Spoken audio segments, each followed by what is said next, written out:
Muy buenas tardes, mis queridos hermanos y amigos. La bendición de Dios sea con cada uno de ustedes. Los saludo en el nombre del Señor en esta tarde. Y como les había dicho, pienso hablar en esta tarde sobre el tema Dios ama la familia. Claro, sabemos que Dios nos ama a todos, Dios ama a toda la humanidad. Pero además de amarnos como individuos, Dios ama a la familia como grupo que es, porque Dios mismo estableció la familia desde el día que creó a Adán y a Eva después y les dio el mandamiento y el privilegio de procrearse, reproducirse, tener familia. Así que la familia es una idea de Dios. Dios sabe que no es bueno que uno esté solo. Lo dice así claramente cuando creó a Adán. Y después de haberlo creado, la Biblia dice que Dios vio que no era bueno que Adán estuviera solo. Dios sabe que la familia representa mucho para cada uno de nosotros. Por lo tanto, Dios tiene un amor especial para la familia como grupo. Y la Biblia nos habla bastantes cosas, pero el tema que yo quiero mirar en esta noche es el amor que Dios tiene para la familia como grupo. Eso lo vemos desde el principio de la Biblia, desde el Génesis. Por ejemplo, cuando la humanidad comenzó a descarriarse, no sé qué palabra usar, a alejarse de Dios y a hacer lo malo, empezaron a ofender a Dios y cada vez se pusieron de mal en peor hasta el punto que la Biblia dice que Dios le pesó haber creado al hombre y decidió destruir toda la humanidad. Se le vino a la mente la idea cómo iba a destruir la humanidad a través de un diluvio. Pero Dios observó, miró alrededor de los habitantes que había y la Biblia dice que solo encontró a Noé. Este hombre era justo, este hombre lo amaba, este hombre lo adoraba, este hombre tenía el temor de Dios en su corazón. Como se puede decir, sobresalió por encima de los demás. Todos los demás se habían desenfrenado a hacer lo malo, pero Noé se mantenía fiel a Dios. Dios observó eso. Sin embargo, Dios no decidió salvar a Noé solo. Cuando Dios vio que Noé era justo, Él decidió salvar toda la familia de Noé. La Biblia dice que Dios le habló a Noé y le dijo que construyera un arca, pero específicamente le dijo que hiciera aposentos para él, su esposa, sus hijos y los esposos de los hijos. Así que Dios estaba mirando la familia completa cuando iba a mandar el diluvio. No quiere decir que todos en la familia eran igual que Noé. Dios halló a Noé justo. Dios observó que Noé era un hombre que lo amaba y lo respetaba, lo adoraba y no se inclinaba a adorar dioses paganos como estaban haciendo la mayoría de la gente. No se desenfrenaba en el pecado, sino que trataba de vivir una vida para Dios. Pero no nos dice nada acerca del resto de la familia. Sin embargo, Dios incluyó a la familia completa. ¿Por qué? Bueno, yo veo que Dios ama a la familia. Ahora, yo veo también la posibilidad que Dios sabe que para nosotros nuestra familia es importante y los queremos. Nadie quiere ver que un hijo se pierda o un accidente o una enfermedad. Ninguna de esas cosas las queremos dentro de nuestra familia. Nosotros tratamos de proteger nuestra familia y mantenerlas unidas. Dios sabe ese sentir, Él mismo lo puso en nosotros y es agradable a Dios que seamos así. Por lo tanto, cuando han venido momentos trágicos y hay una persona que es la única que se puede resaltar, como en este caso Noé, Dios decide salvarlo a él y toda su familia con él. Mira cómo dice el apóstol Pablo en Hebreos 11:7. Por la fe, Noé, cuando fue advertido por Dios acerca de las cosas que aún no se veían, porque la Biblia dice en el Génesis que nunca había llovido. Y Dios le dice a Noé que va a mandar un diluvio de aguas. Y en ese tiempo no caía lluvia nunca para nada.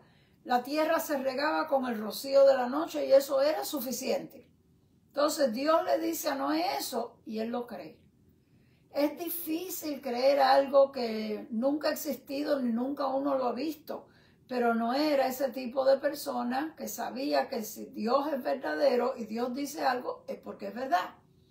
Entonces el apóstol Pablo dice que cuando él fue advertido acerca de cosas que no se veían, con lo que era la lluvia, con temor preparó el arca en que su casa se salvara. O sea, temor quiere decir la reverencia y el respeto. Dios ha dicho esto va a suceder, yo tengo que hacerlo.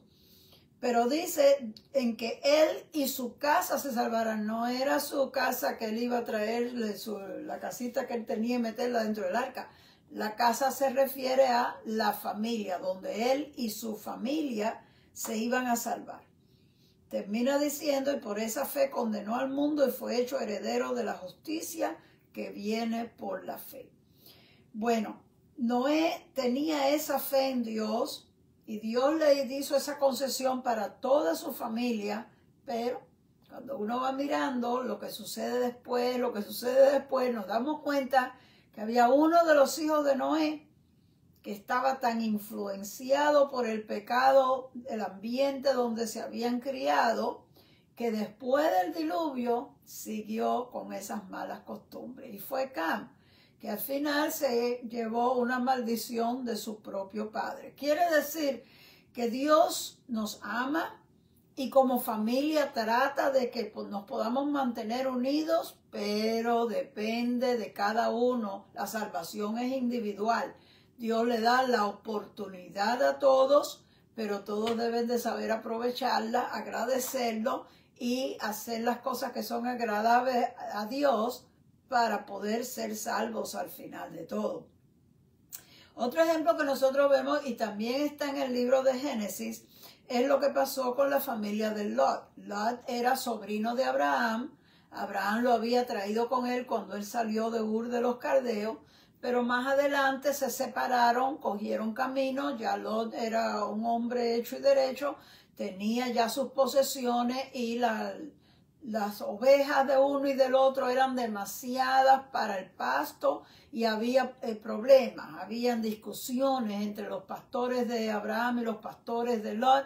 Y Abraham, siendo inteligente, usando la sabiduría que Dios nos da para resolver los problemas, porque ¿cuántos saben que muchas veces se presentan problemas dentro de la familia? Y nosotros como padres tenemos que pedirle al Señor sabiduría para bregar con los problemas. Abraham usó la manera pacificadora y le habló con Lot y le dijo, mira, vamos a separarnos para que no haya problema entre nosotros somos familia. Qué bueno que nosotros podamos resolver nuestros problemas en una manera pacífica. Y aun si es necesario separarse, que se separen, pero que no sea que se separaron peleados, que ya no quieren saber de uno del otro por los problemas por los cuales pasaron. Eso es un buen ejemplo de que nos deja a nosotros la palabra del Señor, de cómo bregar con los problemas, porque problemas siempre sucederán. Amén. Entonces nosotros vemos que Lot se separó y Abraham siguió su camino. Pero Lot siguió acercándose a unas ciudades que eran muy pecadoras. Y aparentemente el progreso, los adelantos, las comodidades que habían en estas ciudades le atraían a Lot y quizás a su esposa. La cuestión es que fueron acercándose hasta que se metieron a vivir en las orillas ahí cerquititas de la ciudad de Sodoma. Y al fin y al cabo terminaron dentro de la ciudad. Bueno, quizás los adelantos y las comodidades a todos nos gustan, no podemos decir que no, pero hay que tener mucho cuidado. Hay veces que no vale la pena por aprovechar una comodidad, una ventaja, perjudicar nuestra vida espiritual. Y el pecado de Sodoma y Gomorra fue tanto que Dios decidió destruir esa ciudad. Ya no todo el mundo como en el tiempo del diluvio, pero esa ciudad, porque se destacó mucho por el pecado, la maldad, la inmoralidad, la violencia que había en ella. Pero Dios decidió salvarle la vida a Lot, porque Abraham intercedió por él, porque Dios se lo reveló a Abraham, que el pecado de Sodoma era muy grande, y Abraham, sabiendo que su sobrino vivía ahí, empieza a interceder delante de Dios. Señor, si hubieran 50 personas que fueran justas, tú destruirías la ciudad. Y Dios le dijo, bueno, no, si hubieran 50, no. Y entonces él pensando, pues a lo mejor no hay 50, porque yo no sé quiénes hay allí que hagan lo bueno. Y si fueran 40, por 40, y así fue bajando hasta que llegó a 10. Pensando Abraham, aunque no fuera más nadie, sino él y su familita. Y Dios le prometió que los iba a salvar. Así que Dios envió 2 ángeles para que sacaran a Lot y a su familia de allí. Ahora nosotros pensamos, bueno, si se metió en esa ciudad era porque él también era así, porque le gustaba la mundanalidad, porque era carnal. Pero mira lo que dice el apóstol Pedro en 2 de Pedro 2, 7 y 8. Él habla de Lot como el justo Lot. Aparentemente, cuando le llaman a una persona justa, quiere decir una persona que hace lo correcto. El justo Lot, que se angustiaba viendo la conducta horrible de los habitantes de Sodoma. Así que él vivía ahí, pero él le molestaba, le repugnaba ver la clase de vida que estaban viviendo ahí en la ciudad de Sodoma. Entonces Dios vio eso, y aunque él ya había decidido que iba a destruir la ciudad, decidió salvar a Lot, pero no lo sacó él solo. Los ángeles le dijeron, busca a tu esposa y a tus hijas, y tienes a alguien más aquí, tienes yernos, búscalos. O sea que los ángeles estaban dispuestos no solamente a sacar los que vivían en la casa con Lot, sino a los yernos, que eran los esposos de las hijas. Aparentemente no eran casados todavía, quizás comprometidos, pero no eran casados y no vivían todavía como matrimonio. Y Lot salió, le dio tiempo, él salió y le avisó a los 2 yernos, mira, la ciudad la van a destruir y nosotros tenemos la oportunidad de escaparnos, vengan ustedes. Y dice que se burlaron de Lot, tú estás loco, ¿quién va a destruir esta ciudad? Esta es una ciudad muy bien construida, pero ¿qué tú estás diciendo? Y no le hicieron caso y no quisieron venir. Pero se les dio la oportunidad. Dios sabía que ellos no eran gente buena, pero eran familia de Lot. Fíjense hasta qué punto Dios ama a la familia. Que Dios le da oportunidades a los miembros de toda nuestra familia por causa de uno justo. Qué importante es, mi querido hermano. A veces nosotros nos sentimos un poco tristes cuando vemos que otros, los demás en nuestra familia no aman al Señor, no sirven al Señor. Y nos parece que es una lucha tan grande que casi que estamos perdiendo el tiempo. Pero, querido hermano, no estamos perdiendo el tiempo. Usted háblele a su familia, usted ore por su familia, usted interceda, porque la oración suya puede alcanzar mucho cuando quizás ni se merecen la misericordia de Dios, solo por la intercesión y la oración suya. Dios le puede dar una oportunidad más a ese hijo descarriado, a ese esposo descarriado, a esos tíos, esos primos, bueno, ¿cuántos familiares pueden haber que nosotros sabemos que no le sirven al Señor y viven vidas completamente desordenadas? Pero no nos cansemos de orar, porque nuestra oración llega lejos. Y Dios contesta esas oraciones extendiéndole su misericordia por amor de uno que fue justo.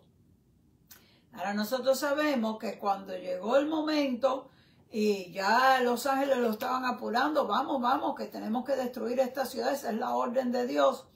Salieron casi que arrastrados porque los ángeles los estaban apurando. Vamos, apúrense, que tienen que salir de aquí.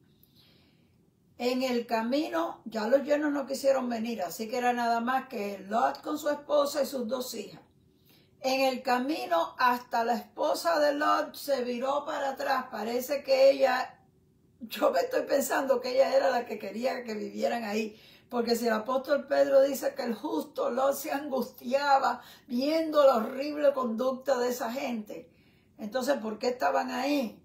Parece que la esposa le gustaban los lujos, le gustaba la comodidad, la buena comida. ¿Quién sabe cuántas cosas ella veía que eran beneficiosas para ella y su familia y a ella le gustaba allí?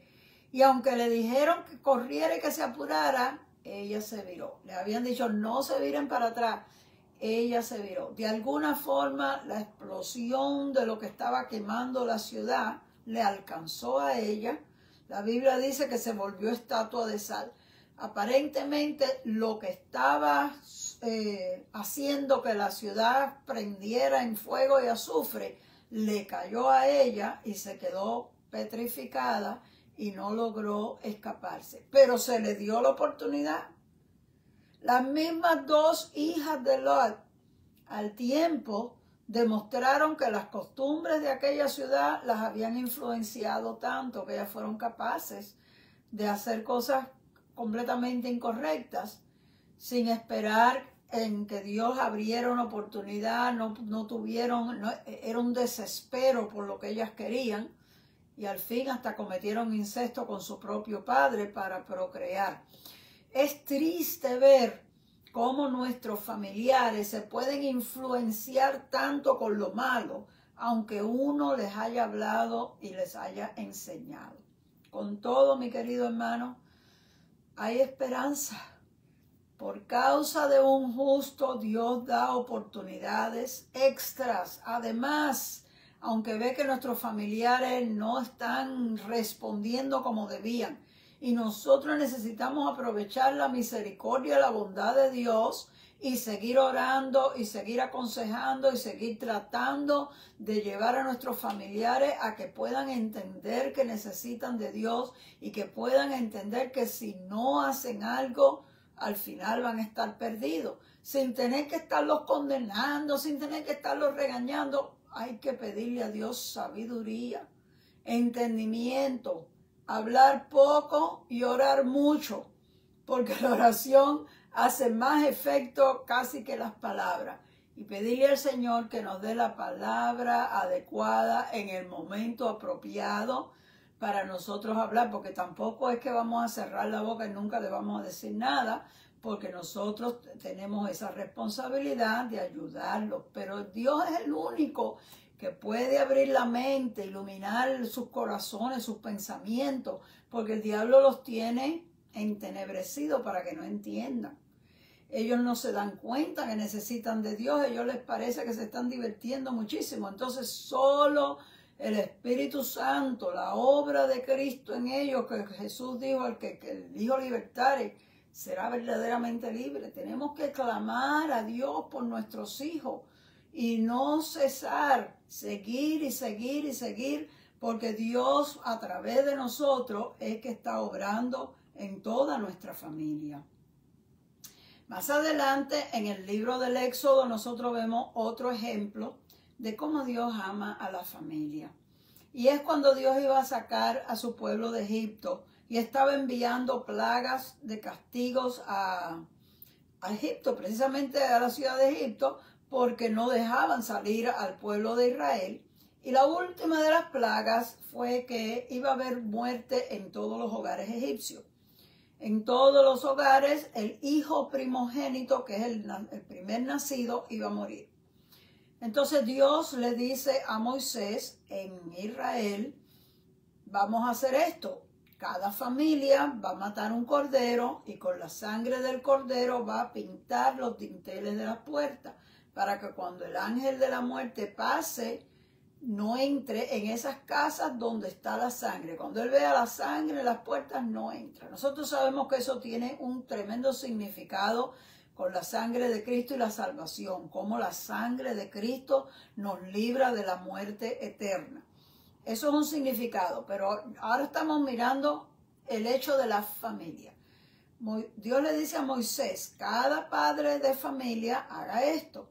Cuando el ángel pase, donde vea la sangre no va a entrar. Quiere decir que todos los que estuvieran dentro de la casa estaban protegidos por la sangre del cordero. todos los que estaban en esa casa estaban a salvo de la muerte. Esa era una noche en que iba a haber muerte en todos los hogares. Entonces, ¿querrá decir que todos los que estaban dentro de la casa eran salvos espiritualmente? Mucho cuidado con eso. Quizás no todos estaban bien, quizás no todos eran justos, pero todos estaban adentro. Es obvio que si cuando se les explicó lo que iba a pasar y le dijeron esta noche va a venir el ángel de la muerte y nosotros tenemos que estar dentro de nuestras casas, porque nuestras casas van a estar marcadas con sangre. Todos los que entraron fue porque creyeron y se mantuvieron adentro, porque si alguno dice, yo no creo que eso va a pasar nada y se queda afuera, no está cubierto por la sangre, está por su cuenta y podía morirse en el patio de la casa porque no quiso estar adentro. Pero todos los que estuvieron adentro, aquí vemos otra vez Dios salvando la familia. La familia se va a reunir, van a comer y cenar esa noche juntos, pero lo interesante no es reunirse para comer. Nosotros nos reunimos para comer los días de la madre, día de acción de gracias, día de Navidad. Vienen los hijos, vienen los nietos y uno se alegra tanto. Ay, qué bueno, toda la familia junta. Estamos juntos, pero eso no quiere decir que todos son salvos, que todos están agradando a Dios. Y Dios está mirando los corazones. Con todo, Dios les dio la oportunidad de no morir físicamente en ese día. Más adelante, muchos de ellos no agradaron a Dios, fueron incrédulos, se quejaban muchísimo y al fin y al cabo, Dios castigó a todos y les dijo que ninguno iba a entrar a la tierra prometida, sino solo los hijos. Porque los adultos fueron incrédulos. Entonces Dios les dijo así, que ustedes van a estar quejándose y ustedes no van a creer. Pues entonces los niños, que fueron los que ustedes dijeron, nuestros hijos los van a hacer esclavos. No, los niños, ellos son los que van a poseer la tierra. Pero lo vamos a hacer en una forma natural.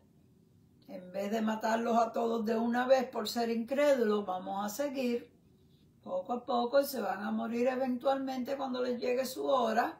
Y ya para ese tiempo ya sus hijos son jóvenes y ellos pueden entrar a poseer la tierra. Ya no son niños más. Así que Dios les dio la oportunidad el día de la Pascua de que no muriera nadie que estaba dentro de la casa, pero luego cada uno tiene que escoger servir a Dios. La salvación es individual. El Señor no nos va a salvar a todos por grupo, porque mamá y papá amaban a Dios y servían a Dios. No, cada uno tiene que entender que necesita a Cristo, cada uno tiene que arrepentirse de sus pecados, cada uno tiene que rendirse a Dios. Pero la oportunidad está ahí y especialmente por la fe de uno. Ese padre que tuvo la fe de poner la sangre para que no se muriera nadie en su casa, ese era el que estaba poniendo su fe. Los demás entraron como grupo, somos parte de la familia, pero más adelante se iba a probar quién era quién y quién de verdad estaba sirviéndole y agradándole al Señor. Pero en este día que yo quiero hablar acerca de la familia, me quiero ir ahora al Nuevo Testamento. Y me recuerdo que cuando Pablo estuvo en la cárcel, preso, de momento se formó un terremoto. Yo creo que el terremoto fue causado por el mismo Pablo. Porque la Biblia dice que Pablo y Silas estaban presos y a la medianoche estaban cantándole alabanzas al Señor. Eso no es normal. Cuando una persona la meten presa no está muy contento, ¿verdad? Que uno canta cuando está contento. Además dice que antes de meterlo al calabozo les dieron azotes. Así que tenían todo el cuerpo adolorido y posiblemente con heridas en la espalda porque los azotes no eran golpecitos suaves. Eran latigazos de una forma que les rasgaban la piel y todo. Además de eso los tenían amarrados los pies en el cepo. Así que ni siquiera se podían acostar cómodamente, no había ni una cama, estaban ahí en un piso de piedra con los pies amarrados, adoloridos, las espaldas sangrando, y se ponen ellos a cantar himnos a Dios. Y todos los presos los estaban escuchando. Y de momento empezó un terremoto. Por eso yo digo, el terremoto lo causó el mismo Pablo y Silas con sus alabanzas. Dios los oyó alabando al Señor y hizo que se estremeciera la tierra y se les cayeron las cadenas y se abrieron las puertas de la cárcel.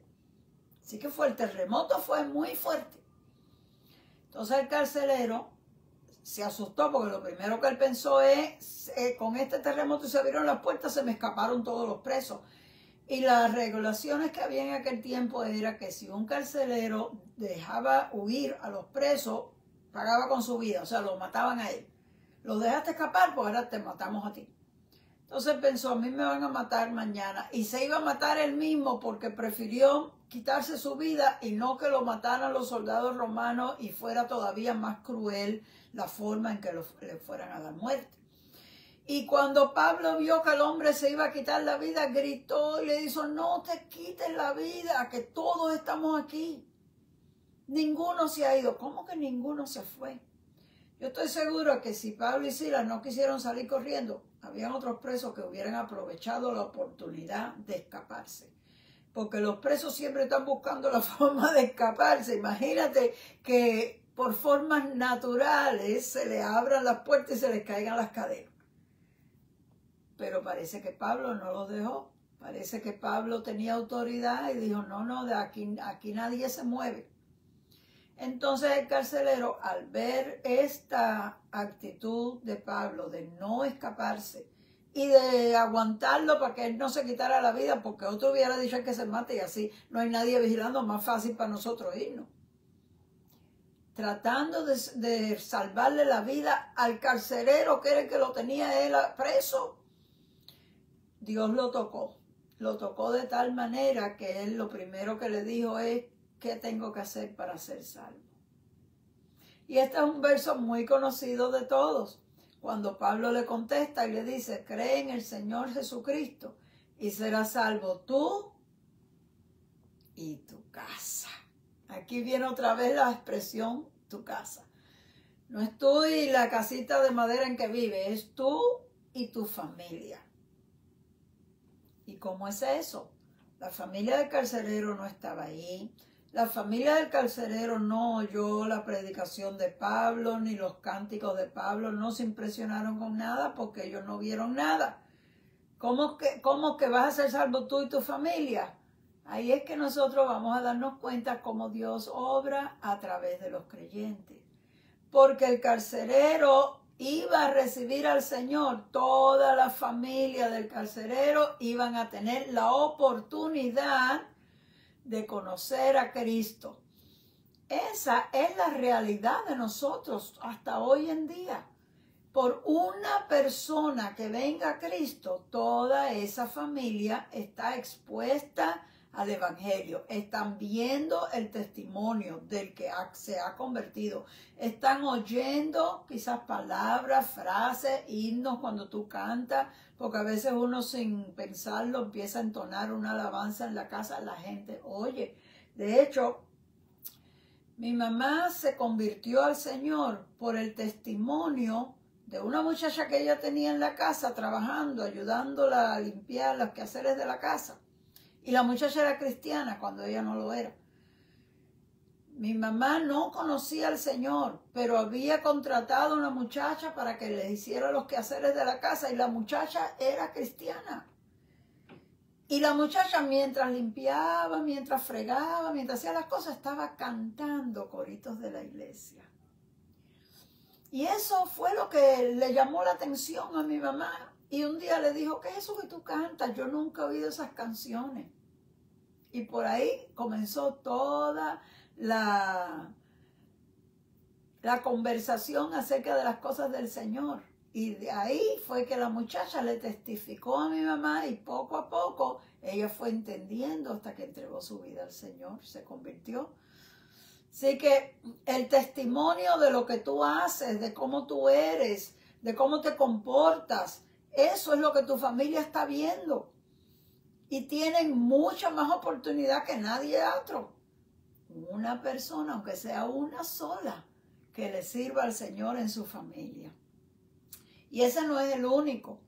Hay otra historia en que la Biblia dice que Jesús iba pasando por un pueblo y había un hombre que de hecho era publicano, no era un hombre religioso ni bien comportado. Los publicanos eran los cobradores de impuestos que los judíos le tenían odio porque trabajaban para el gobierno romano. Eso es lo peor que ellos encontraban.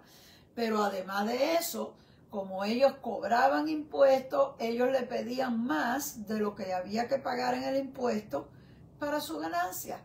Y ellos generalmente eran gente rica, porque además de lo que los romanos le pagaban, era lo que ellos le sacaban a la gente extra. Y como él le decía, no, tú debes tanto, tú tienes que pagar tanto, pues la gente se lo tenía que dar, porque ellos tenían autoridad dada por el gobierno romano. Y ese hombre llamado Zaqueo, que era un publicano, estaba interesado en conocer al Señor. Y Dios sabe todas las cosas. Jesús vio el corazón de este hombre quería conocer, había un interés, no una curiosidad, había un interés sincero. Y el Señor le dijo, Zaqueo, bájate, que hoy voy para tu casa, es necesario que vaya para tu casa. Y el hombre se puso sorprendido y enseguida le dijo, sí, como no, y preparó, dice que un banquete para Jesús.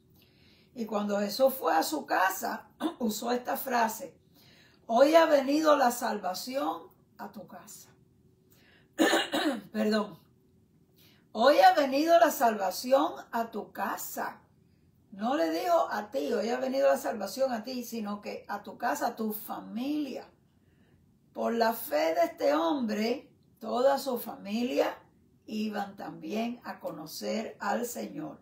Así es como el Señor lo mira.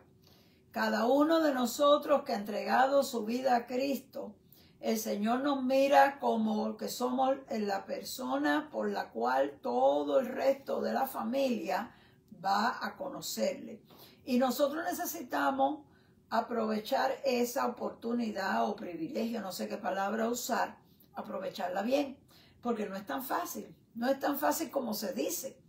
Nosotros por alguna razón, en algún momento, nos hemos sentido tocados, le entregamos nuestra vida al Señor. Pero en algunas ocasiones, los demás en la familia no son así. Y uno trata de hablarle, trata de explicarle y ellos como que no entienden. No es tan fácil, cuesta oración, cuesta ayunar, cuesta tener paciencia, cuesta dar buen testimonio, mantener una vida correcta, que ellos vean un cambio en uno y empiecen a interesarse por saber qué es lo que nosotros tenemos, para que ellos tengan el interés también de conocer al Señor.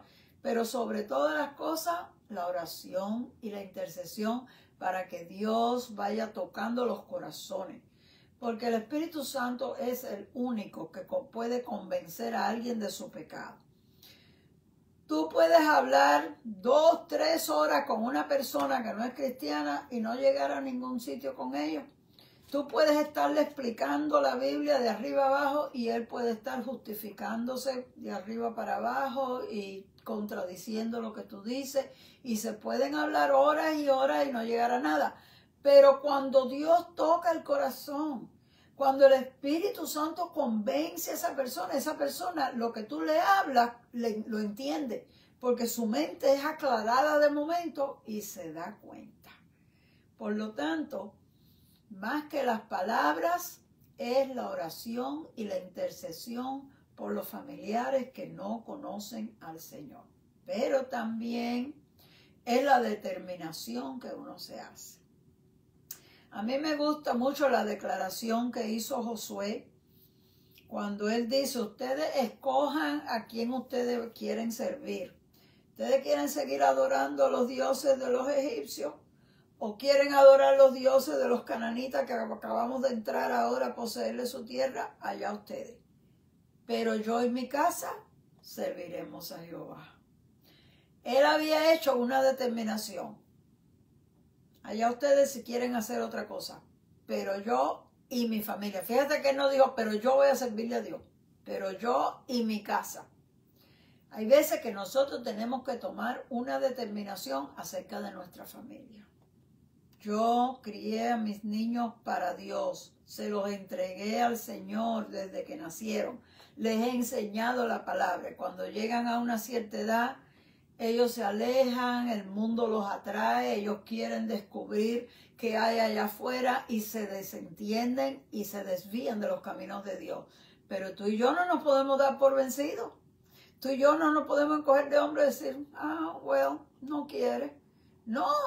No nos damos por vencidos nunca. Nosotros vamos a orar y a reclamarlo. Nosotros vamos a ponerlo bajo la sangre de Cristo. Nosotros vamos a declarar el nombre de Jesús sobre cada uno de nuestros hijos que no le quiere servir hasta que sean convencidos, hasta que el Espíritu Santo los convenza, hasta que Dios toque sus corazones y de veras ellos entiendan que necesitan la salvación.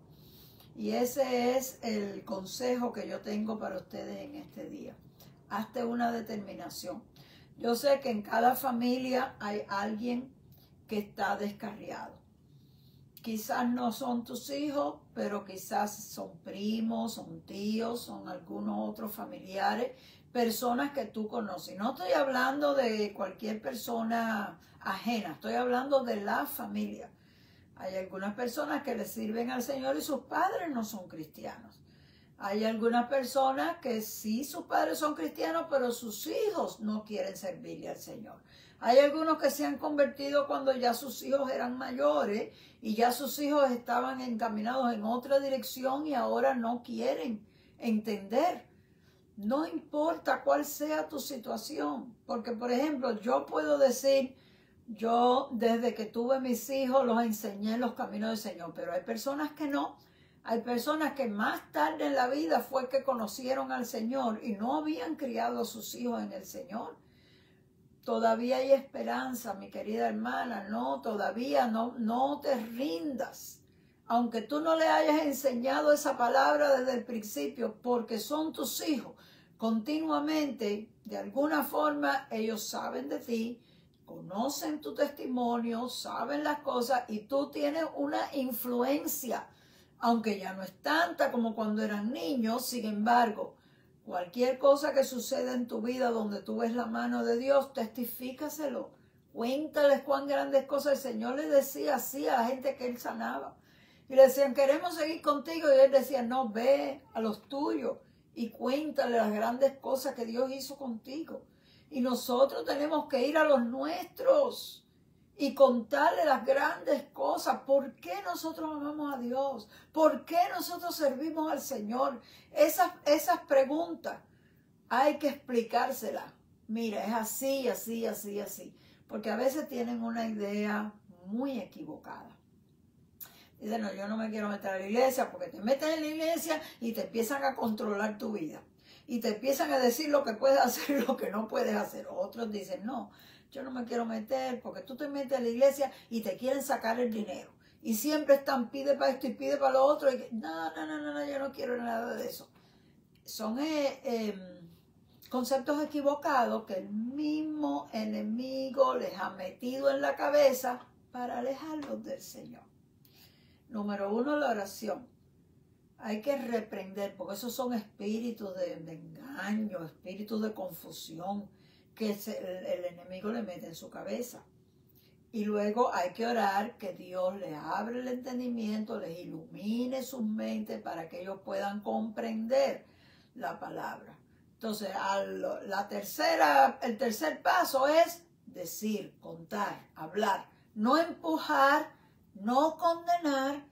No decirle, si sigues por ahí vas a terminar en el infierno. Ninguna de esas cosas que son desagradables, aunque tú sabes que es verdad, pero esa no es la manera de decirlo. Tienes que pedirle al Señor que te ayude a hablar, como decía Pablo, la palabra sazonada con sal. Algo bien puestecito para que ellos puedan entender la palabra del Señor. Así que, mis queridos hermanos, como nosotros vemos en estos ejemplos que vimos, que Dios le dio oportunidades a todos, aunque no todos la merecían. Vamos a ponerlo de esa manera. No todos eran justos, no todos estaban agradándole a Dios. Y al final, no todos terminaron bien. Pero Dios le dio la oportunidad a todos. Así que vamos a coger esa primera parte como nuestra motivación. Dios le está dando la oportunidad a mi familia y a tu familia de conocerle. Por lo tanto, es nuestra responsabilidad hacer lo mejor posible para llevarles el Evangelio y que ellos lo puedan entender. En esta tarde, pues, esto va a ser todo lo que yo tengo para ustedes. Soy la pastora Raquel Martínez.